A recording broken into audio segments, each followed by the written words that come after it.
आज हम आपको लेकर चलते हैं मुल्तान की मशहूर खैबर नान शॉप पर, जो कि गुलशन मार्केट में वाक़ है। यहाँ एक ऐसा जायका तैयार होता है जो ना सिर्फ मकामी लोगों को पसंद है, बल्कि दूर दूर से आने वाले भी इसकी खुशबू और जायके के दीवाने हैं। जी हाँ, हम बात कर रहे हैं हल्के फुल्के मज़ेदार और मुनफरिद आलू वाले नान की। ये वीडियो आपको दिखाएगी कि किस तरह एक सादा सा आलू कारीगरों के हाथों से एक लाजवाब नान में बदल जाता है। ये सिर्फ खाना नहीं, बल्कि एक रिवायत है, एक हुनर और एक टीम वर्क। आइए शुरू करते हैं इस सफ़र को। ये सफ़र आपको जो है वो एक खूबसूरत नान की फॉर्म में देखने को मिलेगा। सबसे पहले उबला हुआ आलू लिया जाता है। आलू को निहायत बारीक और एहतियात से कुचला जाता है ताकि इसमें कोई सख्त टुकड़ा बाकी ना रहे। ये काम बज़ाहिर आसान लगता है, मगर हकीकत में यही वो पहला राज है जो नान को नरम और जायकेदार बनाता है। जब आलू का पेस्ट बिल्कुल हमवार हो जाता है तो इसमें ख़ास मसाला जात डाले जाते हैं।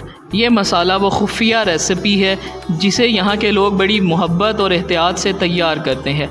नमक, मिर्च, हल्दी, कसूरी मेथी, प्याज और साथ में जो है वो इसमें अचार को भी डाला जाता है।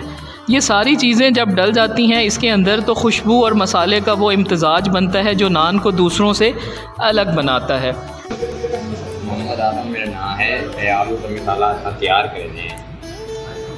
मोहम्मद आमिर साहब के ज़िम्मे जो काम है वो है आलू की तैयारी। उसके बाद हम आ जाते हैं दूसरे मरले पे, जहाँ पर आटे का गूंदना। अब बारी आती है नरमो मुलायम आटे की तैयारी की। आटा ख़ास तरीके से गूंदा जाता है ताकि ये ना ज़्यादा सख्त हो और ना ही बहुत नरम। यही तवाज़ुन बाद में नान के जायके और शक्ल को संभालता है। देखें कैसे कारीगर बड़े एतमाद और महारत के साथ आटे को बार बार गूंदते हैं। ये सिर्फ हाथों की हरकत नहीं, बल्कि बरसों की मेहनत और तजर्बे का नतीजा होता है। उसके बाद जो नेक्स्ट प्रोसेस आता है वो आता है पेड़ों का बनाना। जब आटा तैयार हो जाता है तो उसके छोटे छोटे पेड़े बनाए जाते हैं। ये पेड़े ऐसे लगते हैं जैसे किसी फ़नकार के हाथ से तैयार की गई छोटी छोटी गेंदें हों। ये सारा अमल एक फ़र्द का नहीं बल्कि एक टीम का काम है। एक शख्स आलू तैयार करता है, दूसरा आटा गूंथता है, कोई पेड़े बनाता है तो कोई बेलने और भरने में माहिर होता है। इसके बाद का जो प्रोसेस होता है वो है आटे के अंदर आलूओं का डालना। हर पेड़े को बेलने का अमल शुरू होता है। शुरू होने के बाद महारत से बेला गया पेड़ा एक कैनवस की तरह सामने आता है और फिर इसमें भरा जाता है जायके से भरपूर आलू का मसाला। हर पेड़े में आलू इस अंदाज से भरा जाता है कि जायका हर कोने तक यकसा पहुँचे, यानी कि आपको हर बाइट और हर निवाले में आलू का जायका लाजमी मिले। इसके बाद असल जादू जो शुरू होता है वो होता है इसको बेलने का, यानी पेड़े जब बन जाते हैं उसके बाद इसको बेला जाता है। हर पेड़े को एक महारत से बड़ा किया जाता है ताकि गोलाई भी मेंटेन रहे और साथ में जो है वो आलू भी बाहर ना निकलें। ये अमल भी निहायत महारत चाहता है। जब आपकी महारत होगी तब ही आप इसको इस खूबसूरती से और इस तरीक़े अंदाज से बना सकते हैं।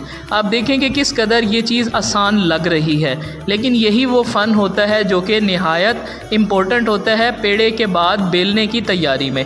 अब आलू के अंदर भरा हुआ पेड़ा जब बेला जाता है तो उसके लिए आपको प्रॉपर तरीके से मेहनत दरकार होती है, यानी कि अगर आपने उसे सही तरीके से शेप ना दी तो ये पेड़ा जो है वो डिफरेंट नज़र आएगा। उसके बाद जो काम आता है वो आता है तंदूर का सफ़र। अब असल जादू शुरू होता है।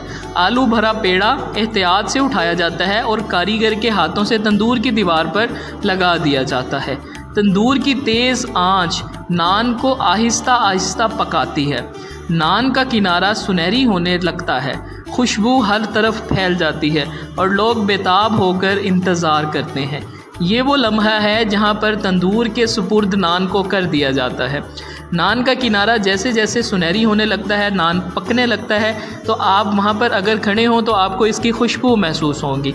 और बातों बातों में ये लें जी, हमारा नान तैयार है। और यूँ तैयार होता है मज़ेदार, हल्का फुल्का और खुफिया मसाले से भरपूर आलू वाला नान। मुल्तान के लोग इस जायके के दीवाने हैं और आने वाले मुसाफिर भी इसको ज़रूर आज़माने की ख्वाहिश रखते होंगे। अगर आप भी मुल्तान आएँ तो लाजमी चखें। खैबर नान शॉप का ये ख़ास आलू वाला नान, ये सिर्फ़ खाना नहीं बल्कि एक हुनर है, एक रिवायत है और एक जायका है जो नस्लों तक याद रहेगा। हम उम्मीद करते हैं कि आपको ये सफ़र पसंद आया होगा। मज़ीद वीडियोस के लिए चैनल को सब्सक्राइब करें, वीडियोस को लाइक करें और दोस्तों के साथ भी शेयर करें, और खाने के बाद हमें लाजमी कमेंट करके बताइएगा। अस्सलाम वालेकुम जी, मेरा नाम अब्दुल हमीद है। मैं खैबर नान साहब से बात कर रहा हूँ। 60 रोटी लोग है हमारे पास, सादा रोटी और खमीरी रोटी। जो स्पेशल हमारे पास चीज़ है वो है आलू वाला नान। आप एक बार खाएंगे तो इंशाल्लाह याद करेंगे। खैबर नान शॉप की लोकेशन जो है वो है 60 फुटी रोड, यानी कि गुलशन मार्केट से जब आप थाना चौक की तरफ जनाब पार्क की तरफ जाएंगे तो वहाँ पर आपको ये खैबर नान शॉप मिलेगी। यहाँ का जो आलू वाला नान है आप देख रहे हैं किस कदर मज़ेदार दिखाई दे रहा है। आप भी इस लोकेशन पर लाजमी आएँ, यहाँ पर आकर आप इनका आलू वाला नान एक दफ़ा लाजमी ट्राई करें। Thank you so much for watching.